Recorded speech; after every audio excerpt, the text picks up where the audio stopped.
बहुत लोगों की जिंदगियां लगभग खत्म सी हो रही हैं। एग्जाम में 80% कट ऑफ का जाना यह दर्शाता है कि आपको पेपर लेना ही नहीं आता। 18 तारीख वाले मेंस में बच्चों के 200 नंबर आने के बाद भी सिलेक्शन ना होना क्या साबित करता है?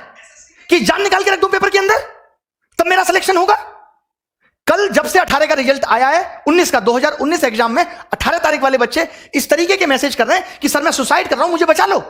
रात के 3 बजे तक मैं 25 बच्चों से बात करके कन्विंस कर रहा हूं कि इंतजार करो, कुछ करेंगे। एक तरफ तो आपने कमाने के साधन छीन लिए, एक तरफ आपने हर चीज का मूल्य बढ़ा दिया और आप कहते हैं हम करप्शन करते नहीं, और जनता कहती है ये सरकार बहुत अच्छी है। 2019 में इंडिया करप्शन के स्थान पे 80 नंबर पे थी और 2020 में वही 86 नंबर पे हो गई। मैं पूछना चाहता हूं, अभी तो जांच बैठी नहीं, तब 6 अंक आगे निकल गई। जिस दिन जांच बैठेगी तो पता चलेगा ना कि करप्शन हो कितना रहा है। क्या बिना करप्शन के वैकेंसी खत्म हो गई? एक सीट कम, जो सीट है उस पर भी करप्शन, एग्जाम टाइम से लेंगे नहीं, पेपर सही बनाएंगे नहीं, पेपर में क्वेश्चन गलत डाल के भी 100 रुपए वसूलेंगे, उसको भी पैसा वसूलने का धंधा बनाएंगे। एक साल में 2 रिजल्ट एक साथ देंगे, बच्चे को कंफ्यूज करेंगे कि तुम 18 भी भरो, तुम 19 भी भरो, उसे उलझाए रखेंगे। रिजल्ट इतना लेट कर देंगे ताकि वो बोल ही ना पाए, टूट जाए। जैसे कहते हैं ना, कोई अगर आपसे उधार पैसा ले ले, उसको हर दिन कॉल करने दो, रोज उसे घर आने दो, एक दिन वो आना भूल जाएगा, अपने पैसे भूल जाएगा कि भाई मैं इससे ज्यादा परेशान नहीं हो सकता। कल इन्होंने रिजल्ट दिया और मार्क्स के बारे में बोल दिया बाद में देंगे। अब ये पता मार्क्स कब देंगे? ये मार्क्स देंगे 3 महीने बाद, जब आप लगे होंगे 2020 की तैयारी में, आपका ध्यान 2020 की तैयारी में होगा, आप कुछ कह नहीं पाओगे। अरे कब तक सहेंगे हम? अब युवाओं की हुंकार लेके रहेंगे रोजगार। अब अगर रोजगार नहीं मिला ना तो देश सर पे उठा लेंगे, इससे ज्यादा मैं कुछ नहीं कह सकता। हमारी मांगे क्या है? आज ये वीडियो बहुत महत्वपूर्ण है। मैं उन सब लोगों का दर्द बयां कर रहा हूं जो 4-4, 5-5 साल से तैयारी कर रहे हैं और आपकी एक गलती की वजह से उनकी जिंदगी खत्म हो जा रही है।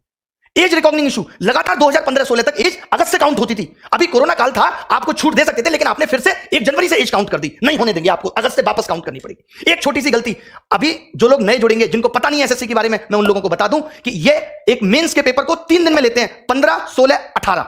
15-16 का पेपर ये नॉर्मल बनाते हैं, 18 का पेपर ये इतना हलवा बना देते हैं जिसमें बच्चों के 200-200 नंबर आते हैं, 190, 195। अब जब ये नॉर्मलाइजेशन करते हैं तो वो सारे बच्चे बाहर हो गए।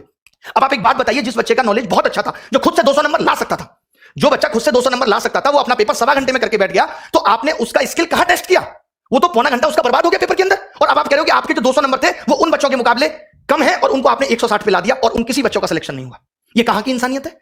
अब आपको 2019 का 18 वाला मेंस दोबारा कराना होगा। लड़ाई उस मेंस को दोबारा कराने की है। जब आप 20 लाख बच्चों का प्री 20 दिन में करा सकते हो, तो आप 1.5 लाख बच्चों का मेंस 1 दिन में क्यों नहीं करा सकते? क्या आपके पास इतने रिसोर्सेज भी नहीं रहे अब कि आप पेपर का लेवल एक जैसा रख सको? मतलब आपने एग्जाम का मजाक बना दिया है, क्योंकि आपको करप्शन करना है। और करप्शन को दबाना कैसे है? ये सबसे अच्छा तरीका है, क्योंकि जब बच्चा पेपर देके आता है तो उछलता है हवा में 190 का कराया, 3 महीने बाद रिजल्ट देते हो, उसका सारा हौसला टूट चुका होता है। 190 नंबर का 200 नंबर का 200 में करने के बाद भी अगर सिलेक्शन नहीं हो रहा तो इसके लिए कौन जिम्मेदार है? पिछले 2 साल से लगातार कट ऑफ 80% जा रही है, इसके लिए कौन जिम्मेदार है? कॉम्पिटिटिव एग्जाम में 80 नंबर कट ऑफ जाना कितना सही है? क्या आप पेपर का स्तर नहीं बढ़ा सकते जिससे आप उन बच्चों को भी सेलेक्ट कर पाए जिनके अंदर वास्तव में टैलेंट है? अगर एसएससी अपने एग्जाम में एबीसीडी देने लगे तो कैसे ये निर्धारित होगा कि कौन बच्चा जॉब के लायक है और कौन नहीं? अब सरकार से हिसाब मांगना पड़ेगा। अब हमें बहुत बड़े बड़े कदम उठाने पड़ेंगे। 2020 के लिए क्या कदम उठाने हैं? प्री क्वालिफाई करो, अगर 1 दिन में नहीं करा सकते तो मेंस 1 दिन में कराना होगा। 18 नवंबर वाला मेंस दोबारा होना चाहिए। एसएससी के अंदर वेटिंग लिस्ट होनी चाहिए। 80% कट ऑफ क्यों जा रही है? पेपर का स्टैंडर्ड बढ़ाओ। भले ही सिलेबस के अंदर होना चाहिए पेपर। जब इलेक्शन का रिजल्ट 7 दिन में आ सकता है और एसएससी का रिजल्ट अब तक नहीं आया 2018 का, हम 2021 में 2018 का रिजल्ट आपने फाइनल नहीं किया और बच्चों को 2019 का चस्का दे रहे। लो चूटो, लॉलीपॉप है, चूसो भैया। बच्चे को ध्यान ही नहीं है कि उसने 18 भी दिया था, सो गया है वो बच्चा। मोदी जी कहते हैं मैं अभी देश के लिए ऐसा कर रहा हूं, आगे पता चलेगा। डिमोनेटाइजेशन हुआ, आगे पता चलेगा। जैसे एक बाप ये कहे अपने बेटे को रोटी भी ना दे और कहे कि बेटा मैं आगे आने वाली पीढ़ी के लिए कर रहा हूं, आगे आने वाली पीढ़ी के लिए प्रॉपर्टी खरीद रहा हूं। आगे आने वाली पीढ़ी तो जब आएगी जब ये बेटा जिंदा रहेगा। आगे आने वाले लोग तो तब आएंगे जब युवा जिंदा रहेगा, जब हम लोग जिंदा रहेंगे। किसके लिए कर रहे हैं मोदी जी? अब मैंने ये डिसाइड किया है कि 5 दिन के अंदर हम ये हैशटैग चलाएंगे, मोदी _रोजगार_2। 5 दिन के अंदर, यानी आज 25 तारीख को सुबह 11 बजे पहली चीज।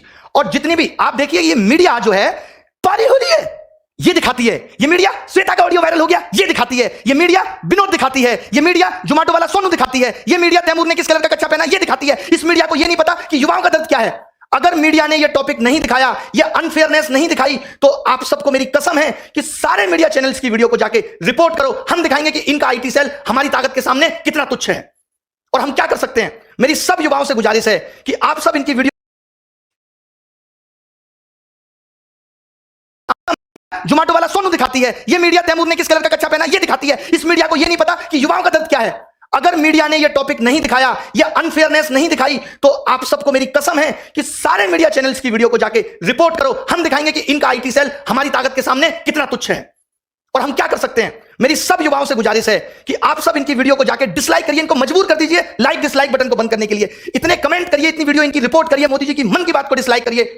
और एक बात जो मैंने पहले भी कही थी, क्योंकि अब यह मुद्दा पूरे देश में फैलना चाहिए, लोगों को पता चलनी चाहिए कि हम किस तरीके से जूझ रहे हैं नौकरी के लिए, कितनी परेशानी हमारे जीवन में है।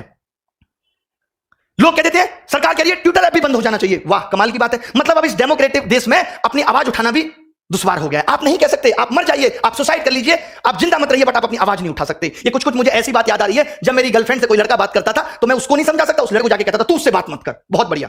अभी एनालिसिस होता था, अब एनालिसिस पे आईबी ने ये कह दिया कि अब एनालिसिस नहीं होना चाहिए, आप एनालिसिस रोक देंगे, और जो बच्चा घर घर जाके बताएगा, इससे आपको पता है क्या होगा, अब एनालिसिस भी बिकने लगेगा दूसरी एप्स पे, कि लोग अब एनालिसिस खरीदेंगे, यूट्यूब पे नहीं आएगा और आपको पता नहीं चलेगा। आपको क्या करना चाहिए था कि हर पेपर का हम लेवल बदल देंगे, करो एनालिसिस, कितना करोगे।